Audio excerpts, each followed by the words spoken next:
Hello, ladies and gentlemen. This is Justin Perkins, and this is Talk Junkie, and I am out of breath. I don't know what today is, but it's a Sunday, somewhere around the end of the month of March.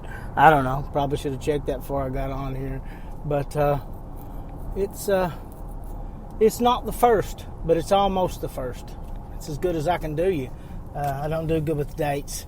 I don't like keeping up with them. I have to for work, and I forget those types of things as quickly as I use them. We, of course, are in the middle of the COVID-19 pandemic. Yesterday, I could give you a date, but I don't know what it is. But it was a Saturday. Something kind of dawned on me. With the invention of the internet, satellite television, and things of that nature, I don't watch TV. Haven't in years. That is to say, a cable provider or a satellite provider or scheduled news broadcast.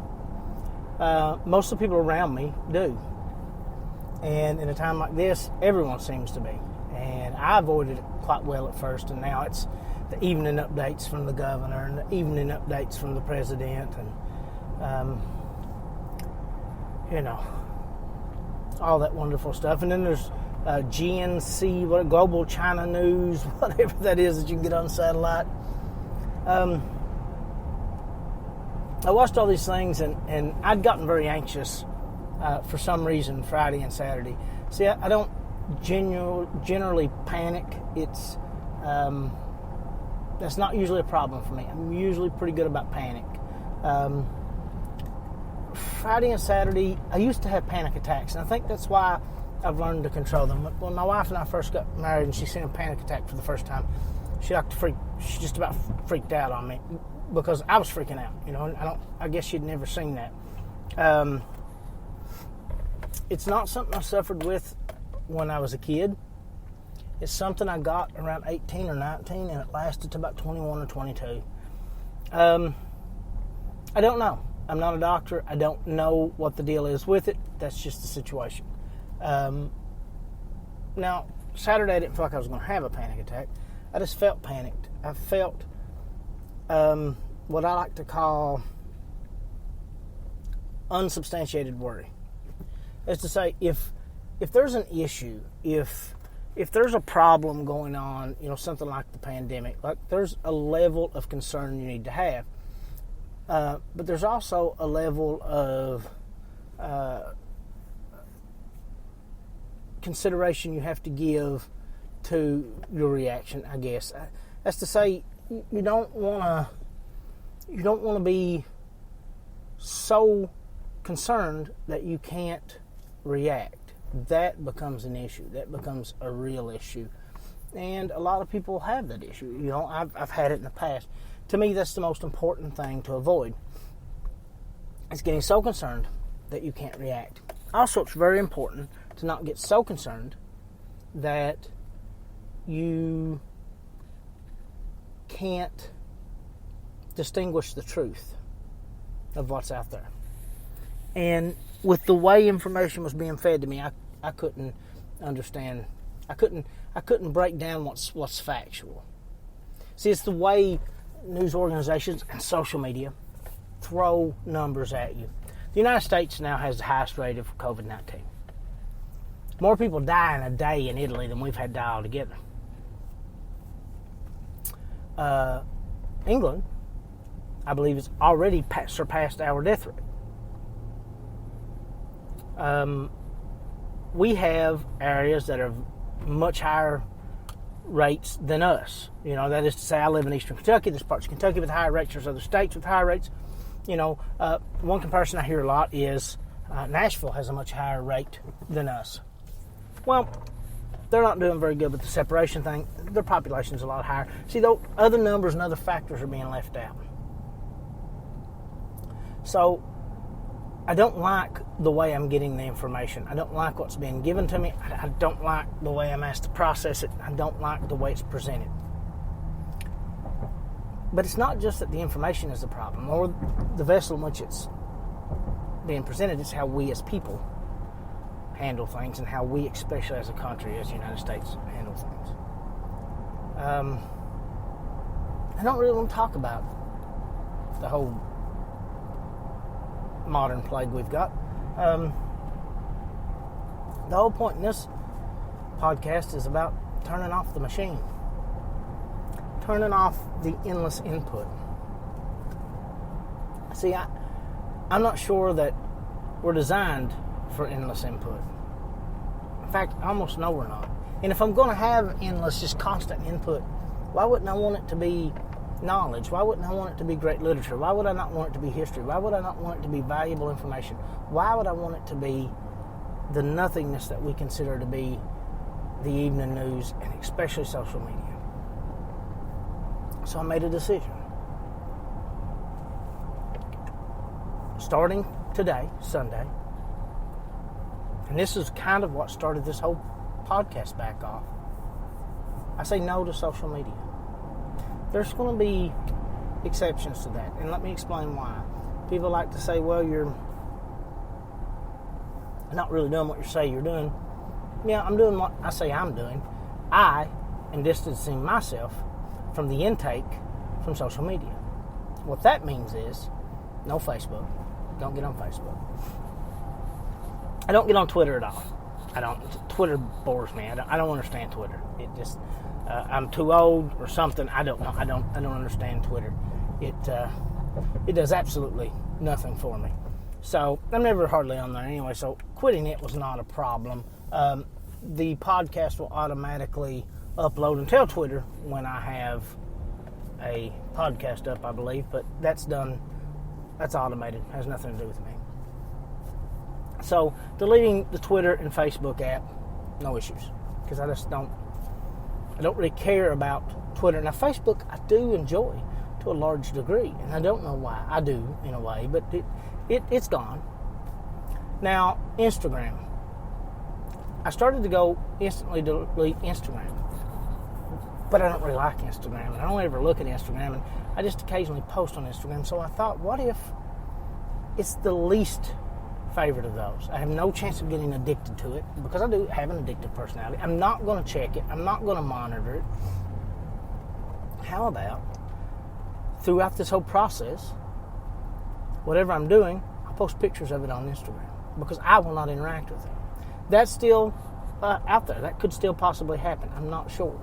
I'm thinking very seriously about doing that, because it works good as a visual record for me, but for people who listen to the podcast, it would work very well visually with them. So that is a possibility.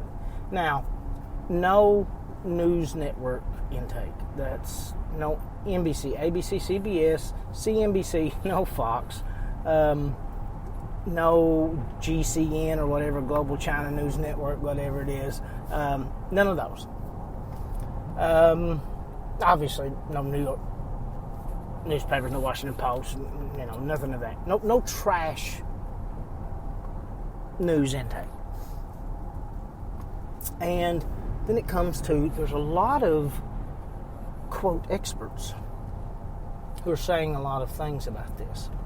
And the best way for me to get a handle on the situation is, when I do intake information, I want to take it in and I want to digest. If I get numbers, I want to digest it with other numbers.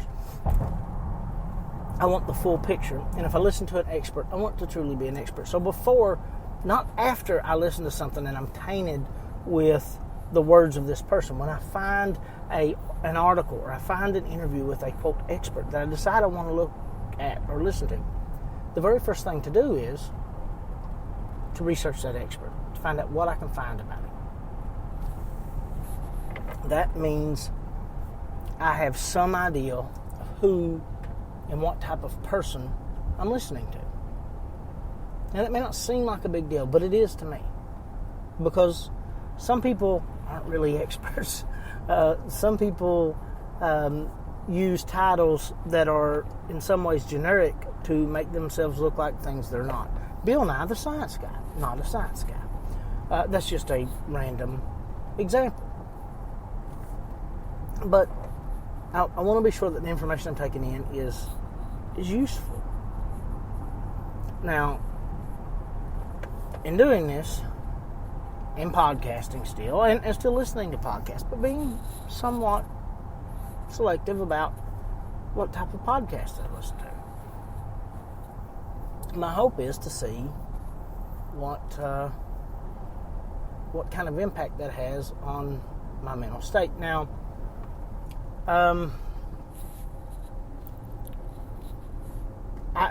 due to other situations, things, that are not necessarily related to this, but now are compounded by this.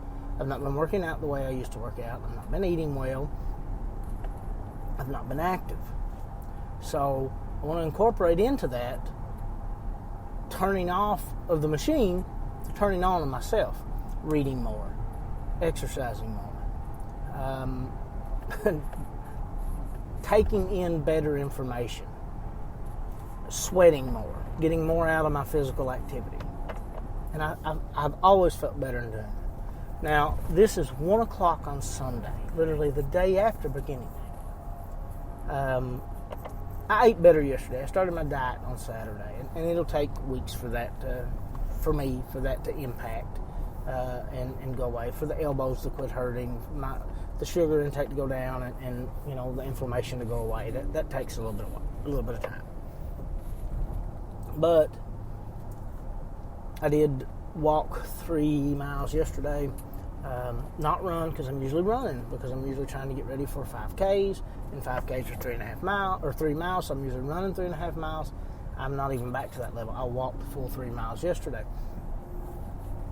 I walked the full 3.5 miles this morning. I didn't run any of it.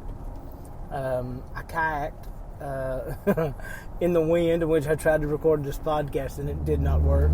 The wind was brutal, and I didn't have to kayak half as far as I usually do to get a good workout, because, wow, my abs, my shoulders, everything hurts. That wind was cranking. And just in getting out in 2 days time, just getting out, moving around, being outside because it's been warm, and that's going to change, and that always hurts me. Winter always gets me because of that. Used to be my favorite season, and that's drastically changed. It's going to be cool again, and that's going to drive me back in some, but exercising, eating better, just the knowledge that I'm eating better right now helps. The exercising and the lack of interaction. Now, Messenger is something I always bounce back and forth on getting rid of in the past. I really never do it, excuse me, because it's a great tool for interacting with people I don't see on a daily basis, and I feel that's important. I don't really see it as social media. I see it more as fun. If it gets to a point to where it's consuming me, like Facebook will, then I will definitely delete it and get rid of it. But as for right now, it's not to that point. It's still easily handled, And again, you're looking at 2 days, and I have an addictive personality, so we'll see what that does in a week. But it's something that I felt like I need to do for the main reason of it's not just that this happened. This COVID-19's got me so tore up that I have to. I've let myself get out of shape. I've let a lot of things happen that I didn't want to happen because I don't feel as good now. And I think the being unhealthy, the not feeling good, was adding to the stress and the nerves, something that I don't generally deal with. But also, this allows me to clear out my head some and to sit back and rationally look at some information I'm interested in instead of taking in this information constantly that I feel is inaccurate and very misleading. Something about this situation isn't adding up. The variance in death rates. I live in Eastern Kentucky. It's every day almost now that my home county has one. Wait, no, it don't. Perry County has one. Wait, no, it doesn't. Floyd County has one. Wait, no, it doesn't. Like, it's a constant, I don't know. It's these people counting down the number of confirmed cases. But all the numbers I can find on the number of tests given in the U.S. tell me that there's probably hundreds of thousands more cases than than we know about, because nobody's really getting tested. There is, when you watch the global Chinese news network, it's China going to all these places and helping with aid. These people used to require euthanasia or abortion, whatever the method may be, to ensure that families only had one child. They're one of the most ruthless regimes in the history of the world. Their humanitarian acts are suspect. Always have been, always will be to me. I have no trust for them whatsoever. Their numbers are somewhat concerning. See, they made a switch to 5G right around December, sometime around that. That's right around the time that the COVID-19 issue hit. No, I do not believe 5G caused COVID-19, but 50 million cell phone users are unaccounted for. That is to say that 50 million people, or maybe it was 20. See, fake news. There I go. Let's say somewhere between 20 and 50 million individuals have fallen completely and totally off the grid. Now, it coincides with this pandemic that we're having. But their excuse is, it's from the switch to 5G. The question was raised, then why, why is the data basically coming out the way it is, that these are missing accounts? That what this company that found these numbers are trying to say is these 50 million people are their accounts haven't been shifted to 5G. They've not been changed. That these accounts have basically become void due to inactivity all at one time. Now, that company admits it very well could have something to do with this switch to 5G. It's just the issue wasn't happening prior to this, because the transition to 5G did start a little earlier than this, and it's not been an issue since the majority of people have shifted to 5G. It was only an issue with people during this time. So, who knows? I don't know. All I'm saying is that there's so many things about this that worry me, that maybe this is much, much worse than anybody knows it is. Maybe it's much, much more hype than anybody could imagine it is. Maybe it's some sweet spot in between the two, but the point is there's no way to know, because we can't get an honest, open set of information given to us. Everything's tainted. And it's hard, even if you take time to do what I'm talking about and really worry about where your information is coming from. It's hard to determine if you're getting the real facts. But one thing that isn't hard for me, one thing that is abundantly clear every time I've ever done it in the past, my life without social media is much less stressful and much more enjoyable. And it's a weird thing to me, because I like Facebook because of the interaction with people. The problem is you feel sometimes required to have people on your social media that, even though you like those people, even though you may really like them, you hate their ideals. You hate their beliefs. And politics is always the thing that gets me. I don't like the sheep. I don't like the sheep on either side. And it's the politics that always breaks me, that always makes me just go, I've got to turn it off for a while, I've got to step away. This could be, even if it's nowhere near as bad as we fear it is, even if it doesn't get any worse, this could be one of the most serious things that we have faced in modern times. definitely one of the most serious things we've faced in the last 10 years. It's nothing but political the whole time. That's all it is. The politicians make it political. Their sheep make it political. And one sheep thinks that because he doesn't believe what the other sheep believes, that he's more intelligent, or that he's got the right answer. They're all following for the same wolves. They just got a different letter attached to their name. And it's sad and pathetic and disheartening. And I've done it. I've been that place many times. I know how we get there. We're programmed for it.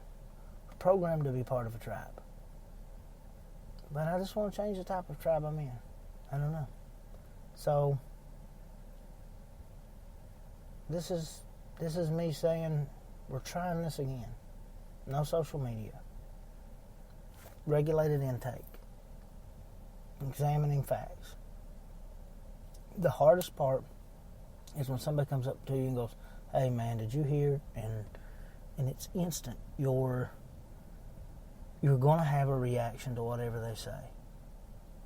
And there's nothing you can do to fight that reaction. The thing is to not marry yourself to that reaction, to understand that you've got to research this. You've got to figure out that if what they said is true, or if what they said is unsubstantiated, or if what they said is blatantly a lie. It's better to not know and to feel like you don't know than to be married to an inaccurate ideal. It's better to feel like you don't know than be married to an ideal that's accurate but was given to you under inaccurate pretenses, because that infects the way you make decisions going forward. I don't know. I had a good time kayaking, and I had a good time walking. And I read some Bukowski this morning, and that was nice. So, let's end this with some Eleanor Roosevelt. She said, "Great minds discuss ideas. Average minds discuss events. Small minds discuss people." Miss Roosevelt was correct. We're all guilty. I'm guilty of not always discussing ideas. But doesn't mean you can't strive for that. Seek to obtain that. Don't die. Be good to people. And get outside and do something. Social distancing. I seen absolutely zero humans while walking today. And I did see other humans, but I was nowhere within 100 feet of actual humans while kayaking today. So, get outside and do something.